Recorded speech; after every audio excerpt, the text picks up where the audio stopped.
Hi, everyone, and welcome to today's webinar organized by JetBrains. I'm Paul Everett, PyCharm Developer Advocate, and I'll be your host. The topic for today's webinar is how to build real-time interactions in your Django 3 app. Our guest today is a veteran of the PyCharm webinar scene, my old friend Calvin. Calvin, I would say old friend, but people will think you're old. We're just old friends, right? We're just old friends.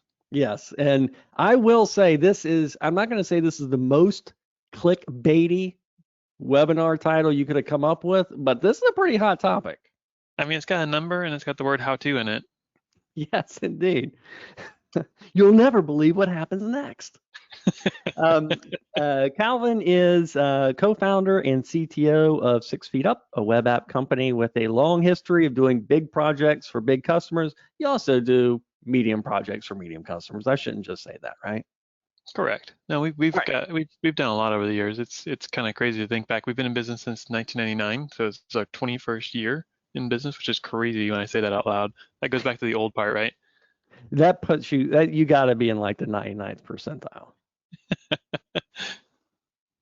So anyway, welcome back. Lots has gone, needless to say, a lot has gone on in Django since you last did a webinar with us. Before starting, can you get us caught up on what's gone on in Django in the last year and what's coming up next? Yeah, so the original webinar we did, I took an app that was originally developed on Django 1.8. Luckily, it was Mhm. on Python 3, and we moved it into the 1.11 LTS. This is what, 3 years ago? It's been a while. It was a And little over 3 years, yeah. yeah, so I took that same app and I've upgraded it into Django 3, which actually going from 1.11 to 3 is not as arduous as you might think. I mean, there's some backward compatibility things. There's some stuff like the on delete stuff that's been added into the models. But the biggest thing that's happened, I think, is that people are like, well, it's 3.0, is it's like a huge change. It's not a huge change in so much as it's like a line in the sand where we said no more Python 2, Hmm. and this is the point where async starts. And so uh, I know the webinar is about real-time interactions, and we'll definitely have some of that with some WebSockets. But the Hmm. async story is not there yet for I think most folks, kind of what they're expecting, like async views, async ORM, async this, async that. Really, what we've got so far is basically the groundwork is laid for doing async type applications. Right now, what it provides for you is basically an ASGI layer, so that everything behind that ASGI layer, so that's the asynchronous gateway interface, kind of like WSGI, but just for asynchronous, allows Well you now said. to wrap an asynchronous Django or an asynchronous application and a Django application like right next to each other, hosted behind the same like application container. So you can have an ASCII asynchronous web server in front, like Daphne or some other asynchronous front end bit, and now the rest of Django will do the right things. It'll make sure you don't, pull out the big foot gun and aim it directly at your foot. It tries to Mhm. help you stay away from that by basically taking all the async calls and does a lot of async to sync behind the scenes for you, so you don't have to think about it. So that's the real big deal with Django 3. Now 3.1, 3.2, 3.3, that's where you're going to see the more I guess evolutionary steps toward full asynchronous Django, where we'll see Django, views, ORM. I mean, obviously the ORM is a huge lift, but a lot of the underpinnings are done so that they can make that possible, so that we can basically incorporate asynchronous into your application safely. And so today I'll just show off adding in Django channels for doing asynchronous, which basically what we're doing is taking another asynchronous application and putting in routes so that it lives side by side with our Django application, but does it in a very safe way. Several things you mentioned are pretty interesting to reflect upon the Django project. The way they're rolling out this fairly disruptive, potentially disruptive switch to async is kind of cool. I mean, 3.0 Mm-hmm. does it under the hood, doesn't really put it in your face, and it gives them a little runway to sort things out. Would you agree? Oh yeah, absolutely. I mean, basically behind that most front component of Django, like where you normally would have your WSGI.py, and that's the part you hook into your production application server and host your app, you now can change, I think, like 3 characters, turns it into an ASGI app, and Hmm. now the synchronous bits go to the synchronous side of the house on Django, and asynchronous bits get routed over to asynchronous code. and then you can now call back into your synchronous bit. So if you want to make database calls, there are helper functions built into Django now to basically go from async to sync safely, Hmm. so that you don't block your application needlessly on the asynchronous side. Something I noticed in Python, I'm sorry, this is going to be a little bit of a detour, but you mentioned Daphne and the other ASGI servers. As far as I can tell, the only Python story for HTTP2 is on the async side, Yeah. UVcorn and some of Hmm. the other servers. Is that correct? Correct. I believe so. I mean, the only way I know of to do that is to put some proxy server in front of it, but then you're going to Right. end Sorry. back Yeah. in Yeah. you're going to end up back in the HTTP one land behind your proxy. You mentioned one of the big ticket things you're going to go over today. What else are you covering? So we are going to also look at, so I've got an application we wrote, again, that's that notes app that we did for 3 years ago. One of the things that's kind of interesting about, just a sample app is this is a nice, clean, kind of almost reference-like implementation. We're going to take the note model and add workflow state to it. And a lot of times when people add state, they may be adding like a Boolean field and it's like, published and it's true or false, but nothing is ever truly a Boolean. There's always like a pending or a in transition or under review or some other state in between. So I'll show a smart way to do that using Django FSM. All right. We're going to add in using Django REST framework. So Django REST framework is obviously a REST framework, but it has the ability to do some RPC style actions that are in there, and I'll show those off as well because we're going to use those actions to trigger transitions. So I know Paul and I go way back in kind of the Zope and Plone world, and one of the big deals I think that Plone had over every other application out there, and still does, I think, is its workflow engine. It really had Right. a beautiful finite state machine built into it, and you had transitions that you would call. It was very controlled, and so that there were guards and all kinds of nice features and functionalities to help guide people through a standard workflow type application. And FSM gives us a lot of that as long as we play by the rules. And I'll show kind of how that works. Will we have some containers to show? Oh yeah. I want to talk about onboarding. So Paul surprised me this morning. I was like, "Hey, so we're gonna Hmm. do this webinar, and can I use my Linux machine? I've been on a Linux desktop for a year now, and that was a big good no-go. So I resurrected a Macintosh I had sitting around, and it went from scratch. I had no Xcode, no nothing, and I installed Docker Desktop, PyCharm, Xcode tools, everything, and got the whole project up and going so that I could actually commit code in 40 minutes. I apologize. That's a go-to webinar thing, which is also the reason I'm not showing Keynote in full screen. Won't go into it. One other topic before we get started. Last year, you kind of being in the royal you, started Yeah, a for sure. virtual Python web conference, the Python web conferences. Yes. And thanks for giving me a keynote slot to talk about Python and the modern web. You're doing it again this year. Can you talk a little bit about the need that this conference is filling and some details for this year? Sure. And actually, what's nice about this conference is it was virtual on purpose. We weren't a physical in-person conference. We felt like Python on the web should literally be on the web. And we're kind of Yeah. filling a gap that I've seen in the Python ecosystem is that a lot of the conferences are very focused on, I wouldn't say it's academic things, but it's like data science and big data and a lot of Jupyter notebooks, a lot of things that people are doing really cool and interesting things and manipulating like huge amounts of data, but it seems to neglect a lot of the people who are doing the real production grunt work with Python, like delivering dashboards and applications and how do they deploy and how do you basically do real world Python type applications that have to be seen by thousands and millions of people. So this conference focuses strictly on Python on the web and doing Python at a production level. And so And it's when is coming it? up here. It's June, oh boy, 17th, 18th, 19th. I think that's what All the right. dates are. And so How many there'll be, tracks? What kind of format? yeah, so there'll be the first day of the conference is going to be tutorials. So we've got about 8 half-day tutorials. I believe you're going to be giving one, correct, Paul? Yep. Yeah, and so we've got SQL Alchemy tutorials, Flask tutorials, Django tutorials, Pyramid tutorials. So anyone wanting to kind of get started with one of these web frameworks or like a pretty heavy duty ORM type thing, that's going to be for you. The next 2 days are going to be 3 tracks, 2 days of awesome talks and keynotes. I know I've got Russell Keith McGee, if I can line up the time zones correct. He's going to be one of our keynote Very, speakers. I've got Hennick going to come and very, speak. very So, good. so we've got some pretty awesome what I consider to be like the true production folks of the Python world are coming to speak. And I it's know what's Hendryx been talking about this. yeah, and the beauty of it is, it's all virtual, so anyone can attend from anywhere. There's a very low barrier to entry.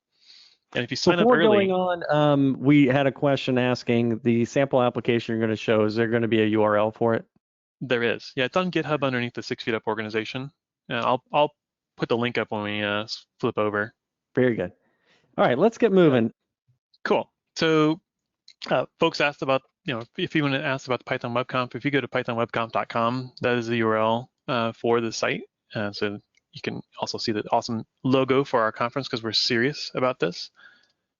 For the actual application that we're going to talk about today, this is on GitHub underneath the 6 Feet Up organization. It is called 60note. I had named it 11note back in the day because we did it for another organization. I actually used some of the awesome features built into PyCharm to refactor this. So thank you all at PyCharm for making that actually really easy to do. But if anyone's interested, you can just go to github/6feetup/60note. That should be one of the top repositories up there. But feel free to check it out. The master branch is where we're currently starting off. And if you look down in here, you'll see a 2020 webinar that has the end state in it. So if you kind of want to follow along and see where we started and see where we went, all that is in the branch there if you go to the 2020 webinar branch. So the application in question. So this is the application. It's a very basic application, but it has a lot of cool features like authentication and sign up. It has saving to models. It has rich text fields. It has APIs, and it's all set up kind of in a. I took a lot of inspiration from the cookie cutter folks who did the Django cookie cutter templates. PyDanny and Audrey. They've got a lot of like opinionated ways to set up their project, and I kind of took that and applied some of my own opinions to it because I'm going to show some of those things off because I think it's really important to have some opinions about your projects because it makes it easier for you to onboard new developers. That's actually something I've been really thinking a lot about recently is how to effectively onboard new developers and get them up and running as soon as possible. So quick tour of the application itself, and then I'll show you what we're going to add to it. So I have a user already set up on the system and a super secret password. Literally super secret password. So you log in the application, you have your profile, you can change your password. There is an API token here so that on first login and creating a user, you get a token set up so you can use things like the REST API right out of the box with Django REST framework. We can then load up notes. We can now edit a note and update our note, and it saves. And we can make a new note. By default, it just takes us back to the new note.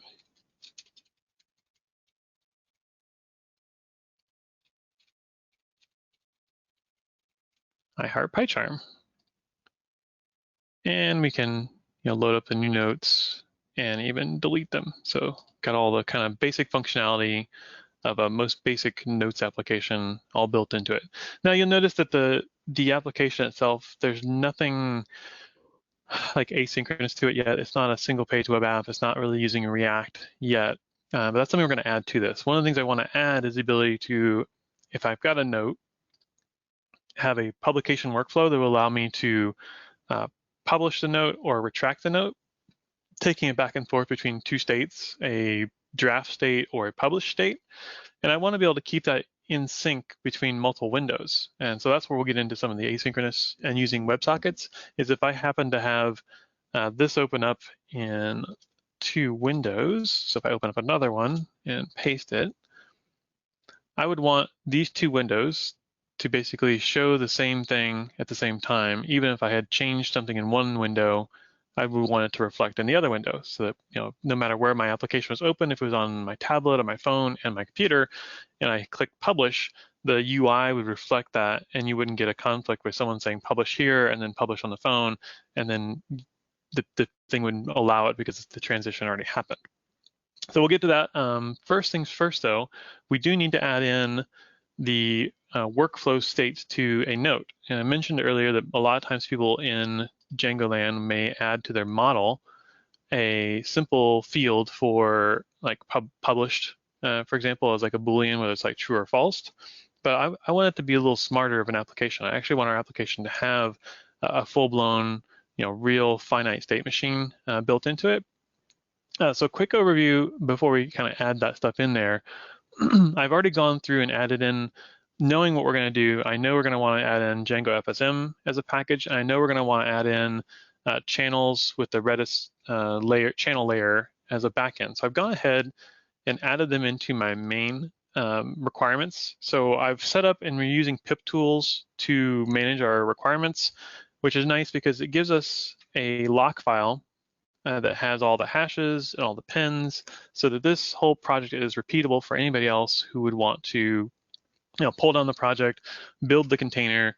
You will get the exact same container that I have. You'll get the exact same eggs checked out. You'll get the exact same layers for your container, for the Docker file stuff all checked out. And that's one of the reasons I'm recommending to folks to use Docker over any other way. And I put in here in the notes, basically to get started, you just clone this repository, copy your example overrides to your standard overrides. I'm using Makefiles to manage some of the tasks. You make the build container, and then you Docker compose up, and the application is running. And otherwise, if you were to do this on your own, you would have to be installing Postgres and Redis and installing all the dependencies that are needed, making sure you got Python 3.8 installed with the right version of Python 3.8. And so there's a whole lot of that stuff that just gets wrapped up into a nice simple Docker file. So for the application itself, we have a Docker file that installs some dependencies that are needed for running Django. And then we have a development mode, which installs the dev tools, for example, the Django debug toolbar and a lot of testing tools. And then we have our main run. So if we're building a production container with our CI, this allows us then to just build with the main.txt. So we aren't using the main.in, we're compiling that into our main.txt. So what I said, I've already gone through and I've added in, you can kind of see here my change. I've not committed this change yet. I added in Django FSM and channels-Redis. So I know I'm going to get the Django channels, and I need the Redis layer, so that's already a dependency of that. I only want to include my kind of most immediate dependencies of my application, because all the sub-dependencies should be managed by these packages on their own, and I don't want to mess with that. I want them to be compiled. And then, like I mentioned before, I'm using the Makefile to manage all this and keep it easy, so my brain doesn't have to explode when I go to think about how to put all these dependencies together. So if I ever need to update a dependency to add another, say the Django FSM into my main, I just run this compile, and which there's actually a really nice plugin for PyCharm here that gives me a list of all my Makefile targets. And I can, for example, if I just hit this one, that'll run help. I've got a nice little help target down here that shows off the various targets and a little description. But if I needed to recompile my container or the main.txt file, I just run the compile target. It compiles my main and my tests. And then optionally, if I was doing a production one, I could have it compile deploy. And that gives me a repeatable build over and over again, which is really nice. So that is how we add in our couple dependencies we're going to need to add in states. And the next bit we're going to add in is channels. And let's go do that. So we're going to go over. So I got to thank Paul for his 42 tips PyCharm webinar, because I did learn quite a bit, and I am on a Mac as opposed to my normal Linux machine. But Command E or Control E, bringing up recent files, this is a lifesaver. I love it. So if I go here and just type in models, and now we're going to add in our workflow state. And we're just going to use an FSM field, field with a default value of draft. And if we go over here, we can fix this. Set. Can't remember all the keyboard shortcuts on here, but Alt-Enter. Alt-Enter. Okay, there we go. Perfect. Yeah, so I want to import from Django FSM field. And now we've got our FSM field ready. At this point, we need to make our migrations. So I will actually do that. We will run our manage command. Oh, where's the tools? Here we go. Run a manage task. So that is actually going to use our container. So one thing I haven't gone over yet is I'm using a remote Python interpreter. I'm not using the interpreter on my actual Mac. I'm using the one in my Docker system. So if we go over that real quick, I'll show that. Under my interpreter settings, I know this is a pro feature only, but man, it's been such a godsend is being able to use Docker Compose as a project interpreter. One thing to keep in mind though, when you are using Docker Compose as a project interpreter and you do rebuild your container and redeploy the container from the new image based on like the new main.in, you will have to come in here and do a little like refresh dance to get it to reindex the packages. So basically you come in, click that little refresh thing, and then it will refresh the skeleton so that it picks up the new packages that are in there. I went ahead and did that before we started this because I didn't want to wait for the reindexing and skeleton generation. So I will cancel that. So I don't want it to do it on me now. So we will make our migrations. So I'm using, there is, what is this, Django extensions in here. So I've got a lot of extra little extensions that are available to me. But if I run make migrations, it fires up my Docker instance, runs the make migrations against it. And another cool thing that I'll show you about this Docker setup is a lot of times you make your migrations, but you have to make sure you run migrate against your database. And if we look at our Docker Compose file, I have got our database, which is just a standard Postgres image. I have got our Django service, which uses our builds from the Docker file right here, creates a 60-note local Django dev. It runs using Run Server Plus, which is really nice because you can do debugging right in the web page. Now it depends on migrate and mailhog, and so if we go down here to migrate, basically before this service will ever start up, every time I start the Django service, it's going to run the migrate task against my Django for me automatically. So I don't even have to think about it. Anytime I hit the play button on my Django instance, that will just work, which is awesome. So we'll close that. We don't need that right now. We'll come back over here. We'll go back into our Django task, and we will run this. And you'll notice that it will fire up the DB. It will make sure the DB's there, make sure mailhog's there. It runs the migrate task and then recreates my Django container. And now we have our new database field in there. So actually we can check that. If we go over here to databases, if I refresh this, and if we look at the schemas, and oh, must be still refreshing something there.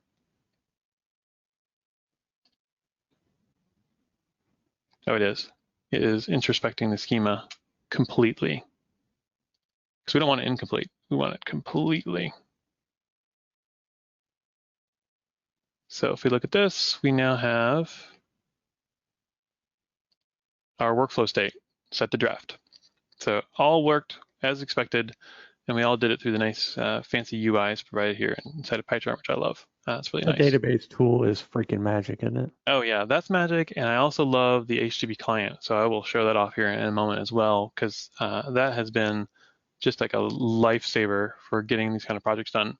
So I'm going to close that. So now we have our workflow state built into there.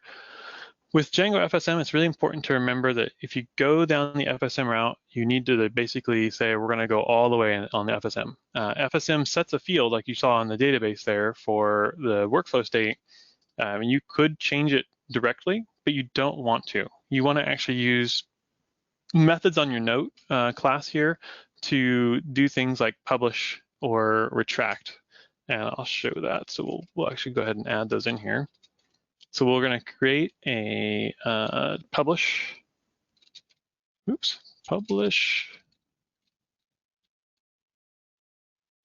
For now, I'm just going to kind of dummy this in. So we'll just have to do a pass.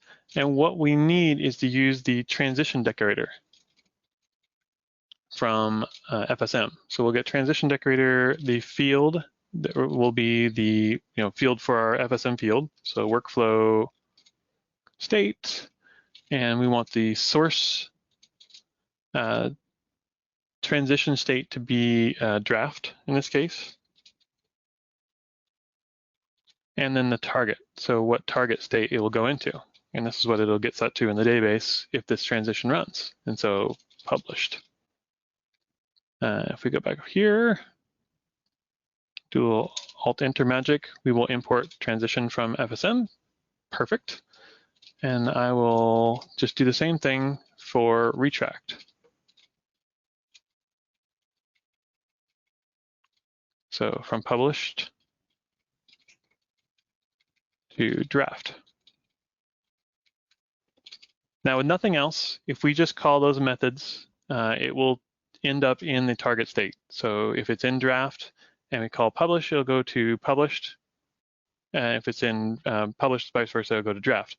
If it's in draft and we call retract, we'll actually get a validation error because you can't, you're not allowed to basically rerun that same transition unless you've got a special case or a condition in there. So it does do a little bit of like validation and checking for you, which is really nice.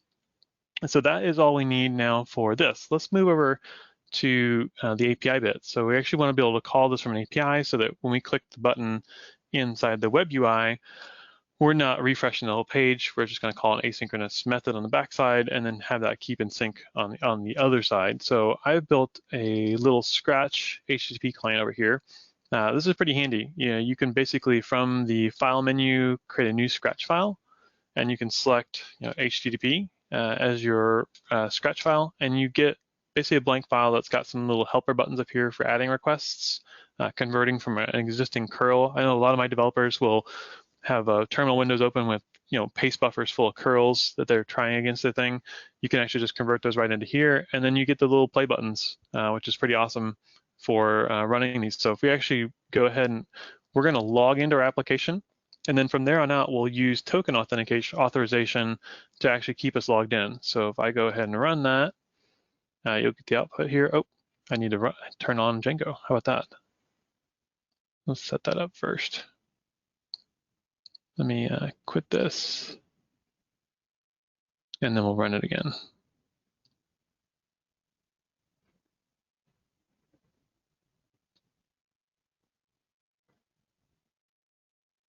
There we go. Bingo. So that output that we got, the token with the actual token from our UI, is being piped into a variable that we can now use in subsequent calls. So if I call this one, it's actually going to do it in an authenticated manner and get me a listing of my notes specifically. So it's going to filter on the current user notes. If I took this out, which we can do, and call to get on that, you'll see we get a authentication credentials were not provided. So super handy for that. Now, if you want, so Django REST framework supports being able to update, change data, mutate data from your various serializers built into it. I can call patch against my note. And if I do that, you'll see, oh, I'm going to get like method patch not allowed. If we go look at our serializer, which I've not opened yet, here we go, serializers. We'll see that, not serializers, I'm sorry, it's underneath views, because we've got these set up as view sets. There are two view sets for DRF, which basically gets set up in a routes automatically for us. It just gets registered so that we have the listing, detail, delete, kind of all the CRUD standard REST verbs and operations available to us, except this one has been set up as read-only. So if we actually change this from being read-only and just back into a standard model view set, we should also notice that Django will restart for us if I just save the file. Bingo. And if I come back over here to my Scratch file and rerun this patch, you'll see that I've now changed the title to be new title via the API. It's mind-blowing how easy this is, and that I can like sit and play with this thing all day long, to test my API calls. So far what we've done is we've added in the read-write API for the model, and it's still just the REST API. We still need to add in a custom action here so we can talk to the new workflow transitions that we put in there. Because remember, we only want to talk to those transitions over the new methods we put onto the model itself. So we're going to do that actually real quick here. I don't know, Paul, is there any questions you wanted to like kind of go over before I went into this next little phase here? We have a number of really good questions. And I will I'll kiss butt by saying, because we have such a sophisticated clientele. Wow. What is the best solution to use Django on, for example, Google Cloud with NoSQL? Calvin, you done any NoSQL with Django? We haven't. I mean, a lot of our work, we're still using Postgres because it does all the things we'd ever wanted to do. You use a NoSQL database called Postgres? Yeah, pretty much. Okay. Caching in Django, is Redis the best solution? I'd say yes. The Redis is nice because you can use it for things like Celery and task management. You can use it for the page template caches. It's just a super fast and flexible tool. Plus, if you start using it in the cloud, you've got the hosted managed versions of those Yeah. Redis tools available to Redis you. as a service kind of thing. Yeah, it's really hard to beat. It's from And it's been simplicity. around so long, especially with Django, that any question you might have has been answered. Yeah. Oh, it's so nice. And so, like for example, we're going to add in Redis into our application, but I don't Oh, have a good. Redis All right. service, so I can actually show you that right now. No, let's do the other questions. Okay. Yeah. Business logic. This is a fun one. Where, from your perspective, I say, where is the standard place? The questioner asks the standard place, and the answer is dependent on who you ask. So what is your standard place for where to put the business logic? Do you believe in skinny models, fat models, service Fat models. layers? What? No, definitely. We believe in fat models. Yeah. They're much easier to maintain. Like all the business logic about a note and its workflow and its life cycle should live right here, especially if we're using Django FSM. Django FSM actually adds a management command to generate a graphiz diagram that'll show you a full workflow state model visually, which is really, really nice. Because there's nothing like being able to go to a business person in your organization and say, does this picture match what you think reality should be? And that picture was generated directly from your code. And there's a lot of tooling and infrastructure and practices tied to models. And if you go pick some other thing, you're on your own, right? Right. It's just the Django ecosystem for this is just really well done. And I don't know if it was Simon or somebody else from the core team, original dev team, did a long post about service layers, and he's like, "Nah, it's just not necessary in Django," which is a shame because I like service layers. Yeah, but there's something to be said for keeping things simple. And that's, again, one of the things I really liked about hooking up Docker Compose in this application is we are adding in some complex infrastructure pieces, but I'm not worrying about it. Like, you've not seen me mess with a database like, create DB, create user, do all this kind of junk. It all happened. Like, I went from scratch from a computer that didn't even have a two, and I will compiler. say for all you skinny model people out there, don't yell at me, yell at Calvin. Yeah, yell at me. Calvin I'm on HP Twitter. on Twitter. You can find me on Twitter. What is the recommended way to perform the migrations when multiple developers are working on the same project?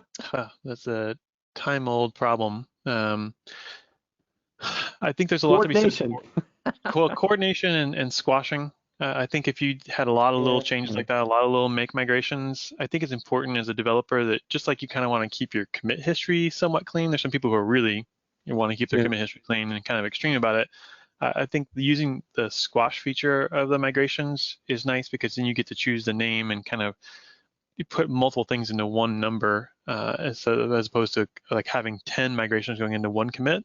Try and get it down to like this whole migration is really core to this one commit that's going in for this one feature.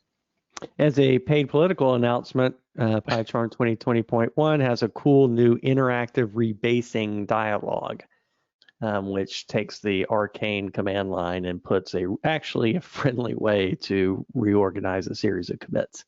Last one. I think you're going to enjoy this one because this is theory. Is it standard practice when you're talking about the transitions? Is it standard practice to just quote unquote pass in those transition functions, or is there a use to adding behavior inside? I suspect this is kind of open versus closed principle stuff. So in these transition methods, I mean, I've kind of just stubbed them out currently, but we're going to put in here more guts to it. So like when you call publish, we throw something on the WebSocket. And when you call retract, we throw something on the WebSocket, or we call, we send an email or drop something on a Celery queue. These are awesome like ways to basically manage that infrastructure workflow of stuff going on. So maybe is that the question I think is being asked here? I viewed it more as the logic that needs to run. Do you want it on the outside and passed in, or do you need like lots of little variations of transition functions?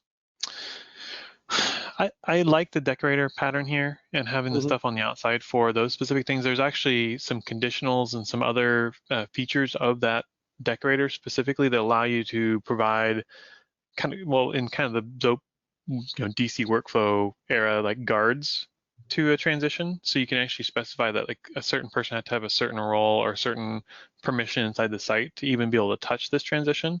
And so you're kind of protecting your data at the model layer instead of protecting the data at the view layer, which I don't like. I think people could easily find security holes and workarounds at the view layer to try and manipulate data by manipulating URLs or what's passed in or APIs.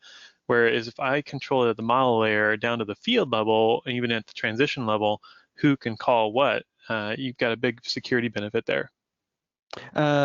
Let's get you moving again, and I'll save up questions for the next time.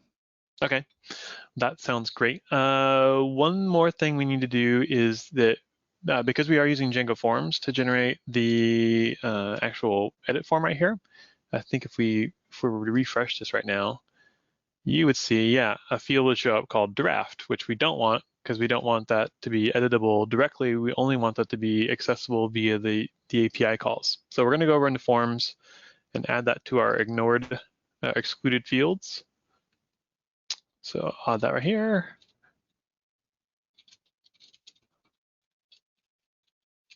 Oh man, I love how PyCharm picks that up. That's amazing. All right, so now that should, we save this, we should get the expected result over here.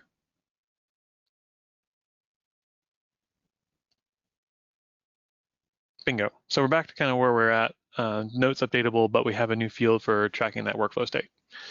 Okay, now next bits. We want to be able to change that workflow from our API. So let's go over into the views, because that's actually going to be something we're going to add as an action to our views. And let me grab that code.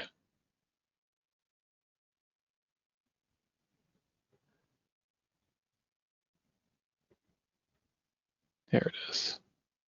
So inside of our views, we're going to use a feature of Django REST Framework to add a decorator for actions. So again, the thing we're getting ready to do is definitely feels more like a remote procedure call than a REST call, which really it is. Luckily, we can support that in DRF without having to add our own kind of messy views that are kind of sitting alongside the ones that are managed by Django REST Framework. If you look at the Django REST Framework URLs, if we go back to the project's URLs itself, let's go up here to config and look at the URLs.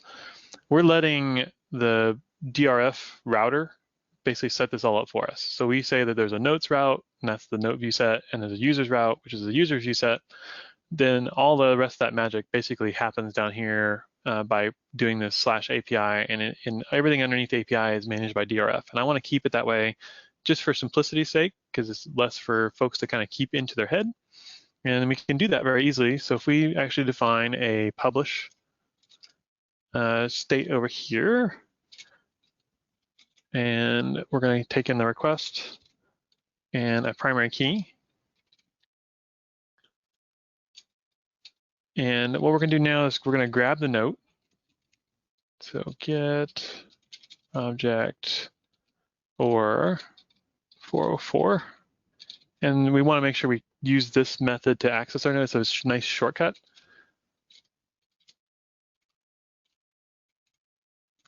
Now, there are two versions of this. If we actually look at this thing here, we can actually import this name, and we want the one that actually comes from the REST framework because it does a couple extra little checks for us. So there's a version of it that comes with Django, and there's a version of it that comes with the REST framework, and we're going to use the one from the REST framework. So we'll import that, and now we have our note. One of the things I'm going to do is I'm going to add the action decorator. and we want to use detail equal true here, because we're going to be operating on an instance of the note and not the listing of the note. So if you remember back to the URLs, we were basically using a default router. This note view set is basically a listing of notes, and it has some built-in routes to get you the detail. And if you say the action is on the detail, it specifically will act on a note and not on the listing of notes. And so we will actually import actions from the Django REST framework. Okay, now that we have our note, we want to be able to call publish on it, but we're going to do it in a try except loop block,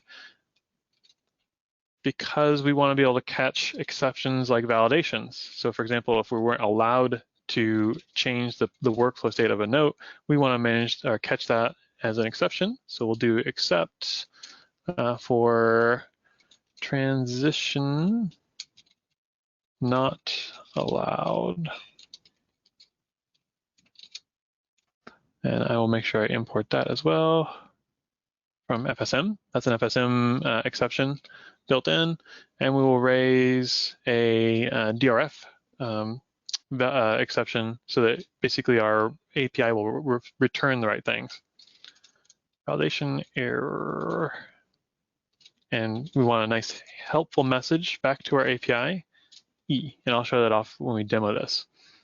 And if that works, we will return a response of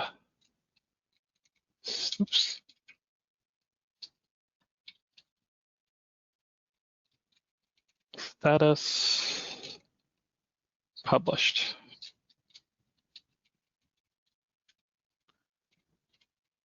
All right. Oh, one more thing. Got to import validation error from REST framework. Bingo. Now we want the exact same thing for our retract, except we're going to call retract. Oops.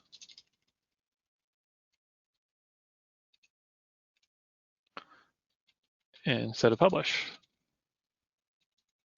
So we'll call retract, and change this to draft. So now we have our published API and our retract API. If we go and call them, so I think Django should have noticed our change. Yep, it picked it up. So let's go back to our Scratch, HV Scratch page here. So we can take in, we want to patch, actually no, we're going to call get. So that's a get, those actions are by default get methods. So we'll call get HTTP localhost 8000 /API /notes /one and we just use our name of our action. So the URL routes get made for us automatically in DRF. So if it's by default, it's in draft state right now. So I'll just call publish, and we need our authorization token, like so. So if I call this, let's see what happens. Status published. If we go, I can look at our database and check out that note, we will see the workflow state is now published. So we've used DRF, we've called an API call that is more like an RPC call than a REST call, but DRF supports that and routes the URLs for us automatically. We didn't have to add anything into URLs, we didn't have to add any additional views, we just added some methods onto our view set and let DRF do all the rest of the magic for us, keeping it nice and simple. Now I mentioned we had the validation in there just to make sure you couldn't publish it again. So if I click publish again, we should get, yep, we get an error. So we get a nice 400 bad request, can't switch state from published using the method publish because it is already in the published state. So if we change this to retract and run it, we should get what we expect. Bingo, status of draft. And that is all the magic there is for doing the API calls, which is really nice. So that is, we basically accomplished now the fact we can call from the front end and change the state via the API. and we can have some validation on the backside to make sure that that state workflow state variable is only managed through the actual transition, so we can put in place things like guards if we needed to. The last bit that we're going to add in here is going to be the asynchronous pieces of this and the React pieces of the buttons. So we haven't hooked it up to the front end UI yet. We don't have a publish and retract button here yet, and we're going to add that next. And I'm going to probably copy in some code for the sake of time because that could be a little large for us to edit all at once. Let me make sure I'm not missing any pieces before I go that route. That's all that. So we're getting ready to add in channels. So before we do, Paul, are there any other questions that we should address real quick? We'll go through these, just give very quick answers on them because we want to save time for this next part. Is Django channels at par close enough to Node? Have you personally built a real-time thing with channels? We are currently building some applications. I have not built anything that's in the production right now with channels. So I couldn't speak to that, but I could definitely find someone who could in our organization. Okay. Hosting options. You can talk a little bit about the big things like AWS, but also do you know of any smaller Python-centric ones for Django hosting?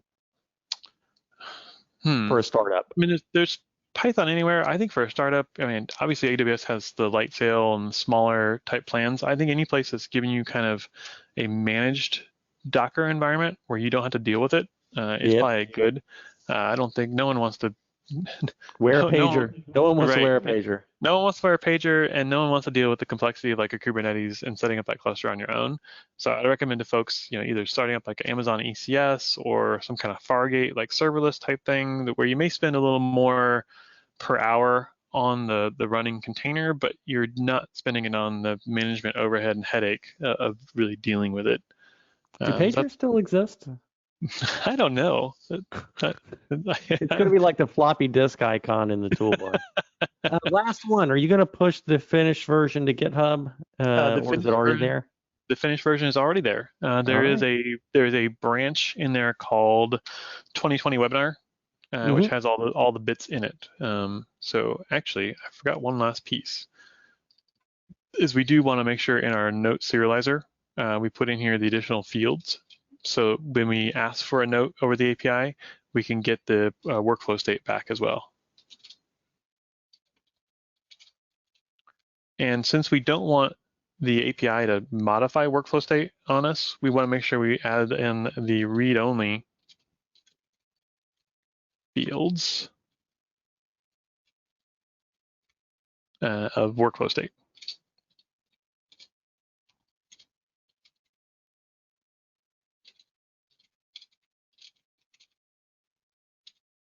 Bingo.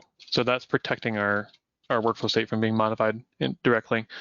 But yeah, back to that hosting question, I think there's lots of services like DigitalOcean and every kind of major cloud provider has a small known budget type plan for running just VMs. I mean, spin up Ubuntu, install Docker, whatever they're calling the community edition, and away you go. Docker Compose is really easy to get started with. Any other quick questions? Nope, let's get on to the important stuff. The important stuff. Okay, let's definitely get on to important stuff. I think I've got all this important stuff taken care of so far. I think the last bits are going to be adding in the asynchronous pieces here. So I've already added into the application the channels-redis package, which brought in channels and which Django 3 already has some of the ASGI stuff built into it, so a lot of those dependencies are already there and ready to go for us. So if we go, the first thing we need to do is we're going to go into our, we're going to need Redis. So let's do first things first. I want to show you how easy that was to add Redis into your application. If I go to my compose file, and we're going to add Redis here. So we'll add a Redis service with an image. Oops. And we're just going to get Redis latest. Like that. Nope, I don't want that. It completed too much on me. Redis latest. There we go. That's all I need. And I can now start it. So it is firing up Redis in the background right now. It's grabbing all the bits. Actually, I hadn't run this one yet on my machine, but Redis is nice and small.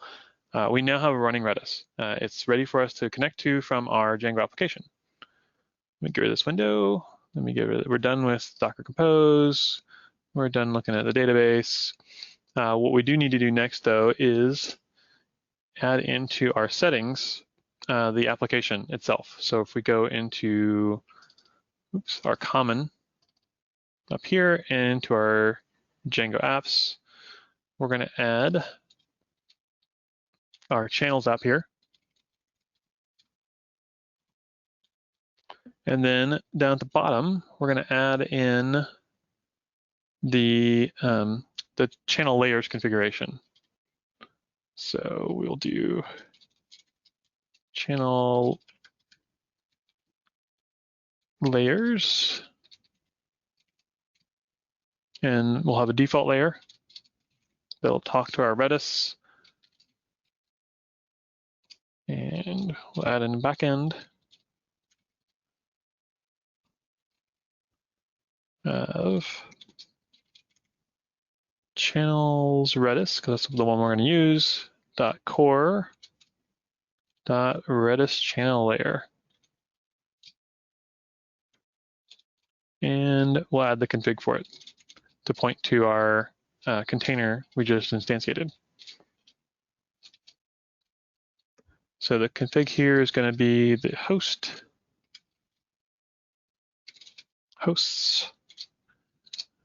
and that's the list of Redis servers, which will be the host name. So in our case, since we named the service in our Docker Compose Redis, we just put that as our name.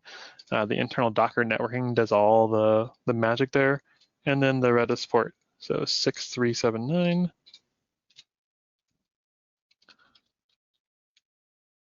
And that is all that's needed to get channels configured into our application. Now we can actually use it. Oh, wait, I'm sorry, I'm missing one bit, because we're going to create in a route for our channels application. There it is. If we go back up and look for WSGI, so our WSGI application is configured to be a config.wsgi.application. Our ASGI, so if I just replace WSGI with ASGI, is going to be config routing application. So we're going to create a module inside of our config for routing that will basically say when you go to /notifications as a WebSocket, that gets routed to the ASGI or the asynchronous application. The rest of everything else, all the other URLs are configured via the standard URLs. That goes to the standard synchronous part of the application. Let's see, I think I can. Paul may have to guide me through this a little bit. I have all this in here. And so I didn't want to recreate. Here it is. So there is our routing file. I think if I actually apply selected changes here, I should get a routing. Beautiful. So here, this we're going to create a consumer that is our asynchronous application. Is going to talk to the WebSocket, like connections, disconnecting, handling messages. But we need to route our URL for /notifications to that consumer, where the /API goes to DRF and /note goes to the regular standard views for our application. So all we've done is added in a routing.py that our ASGI application is pointing to, and that's kind of the equivalent of adding in our application URL patterns for the WSGI part of the app, except it's just done in routing, which is nice. So if we come back over, we are going to go into our Node application again, and I'm going to grab that consumers file here and place it in here. So apply selected changes. We now have a consumers.py. So our application is in the routing is importing this class, and this class has, I can get rid of this now, or at least make it smaller. Here we go. a subclass of the async JSON WebSocket consumer. So this is a full asynchronous. You'll see the async keywords in front of these. So now people are going to be, celebrating and yelling in the streets with great joy that we can now finally use asynchronous functions inside of Django, which we can. So this all talks to the WebSocket. Everything coming in through ASGI will now talk to this if it's coming over /notifications. You'll get a notification of when someone connects to that route. We'll add them to the topic for workflow. So you'll see we've got a group called workflow, and then we'll have the channel name, which is for each user who connects gets their own channel name. If they disconnect, we get a notification about that as well. And then when we send events into our workflow, when our application sends events across, they will get routed to, I'll kind of show you what the magic is that hooks that up. But basically, if we send an event of the type workflow.update, the consumer will automatically pick out the method that we've added here for that event, and then send that JSON event down to everyone who subscribed to the workflow group. So that is all the magic there is for doing the asynchronous bits from the Django side of things. We need to add in now to our model. So if we go back over here to our models. So remember I mentioned earlier that the publish and retract methods that are on our models can now do more things. Like when the API calls publish, right now all it does is move it from the workflow state being like draft to published, but we actually would want to notify all the other clients that are currently listening on that target or that channel that something has happened. So let me get rid of this. And again, I'm going to copy for kind of sake of speed. I will copy that in from here. I'll apply this. Bingo. So we've basically filled in where those passes were with a call to get our channel layer, and then we will call async to sync. So this is where we are in synchronous world of Django, and we want to call into the asynchronous world of the WebSocket. So we're going to go async to sync, do a group send on our topic of workflow. The type is what's key here. This is probably what tripped me up the most getting this going, was this gets interpreted internally on the consumer, and it automatically figures out that it should be calling the workflow underscore update method of my consumer, passing it the workflow state published to put onto the queue. And then I put the note ID on there as well, because we want to be able to verify on the application side that the note that's being talked about is a note we're actually looking at. So if I was on note 1 and I had another window open on note 2, I wouldn't want the publishing of note 1 to modify the state of the buttons on note 2. So that's what we've done here with this last bit. And let's see, have I forgotten any other bits? This is all the backend part for Django. Now, when we restart our Django service, we will be running with ASGI server instead of the, currently we're using the run server plus. So you can see it right here.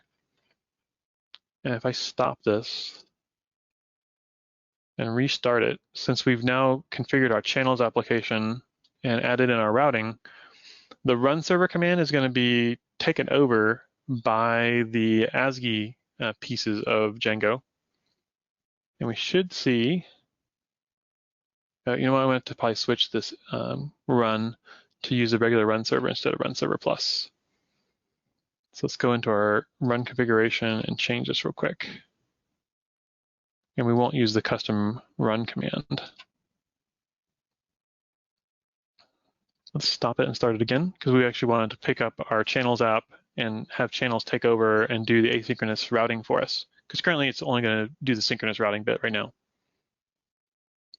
All right, let's run that.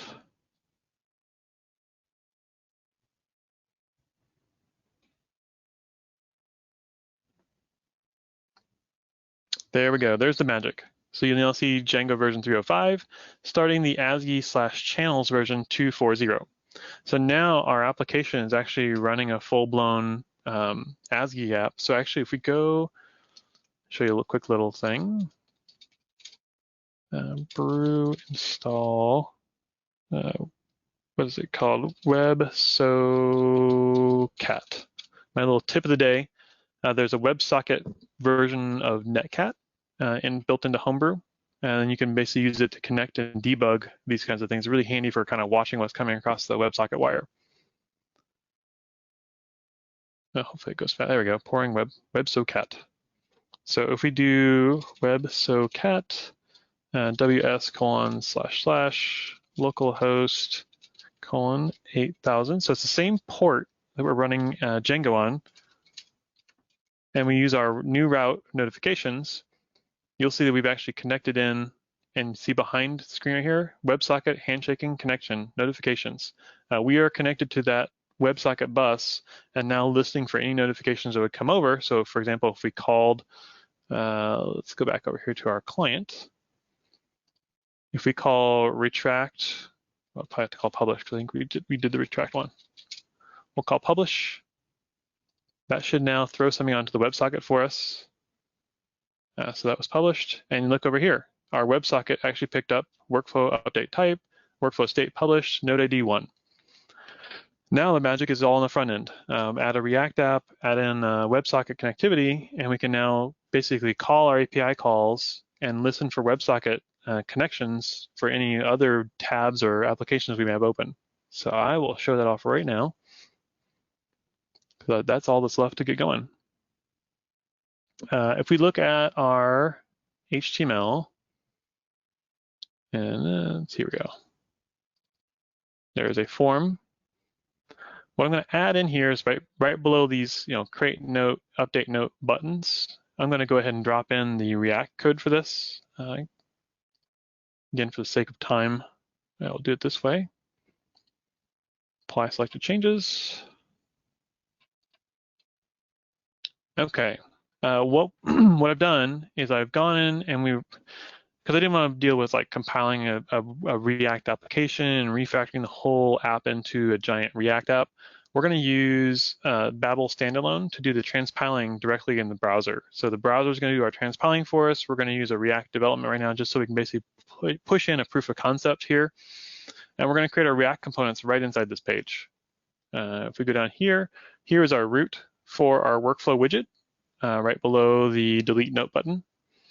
And then because I've included that React, the Babel standalone, I can now put a script of type text/Babel, and that'll get transpiled into React components and do all the right things. Because otherwise, if you didn't have this, I think the browser really wouldn't know what to do here at this point. So we've created a workflow status component.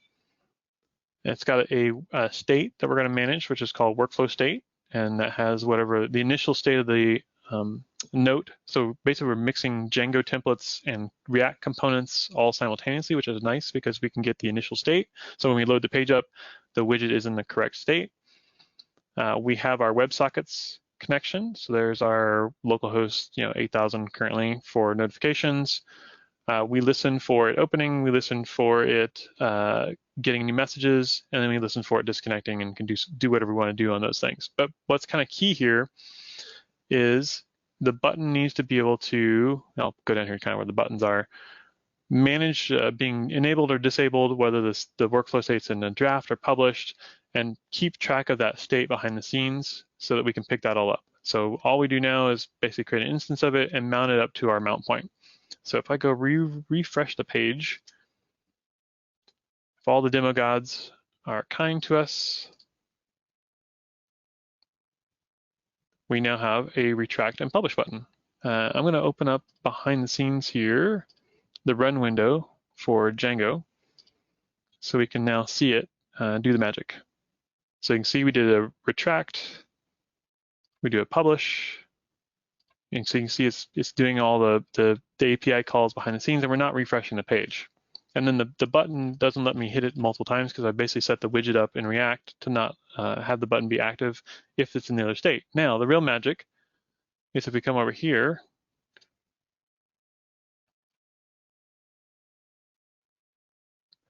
I'm going to pull this window out,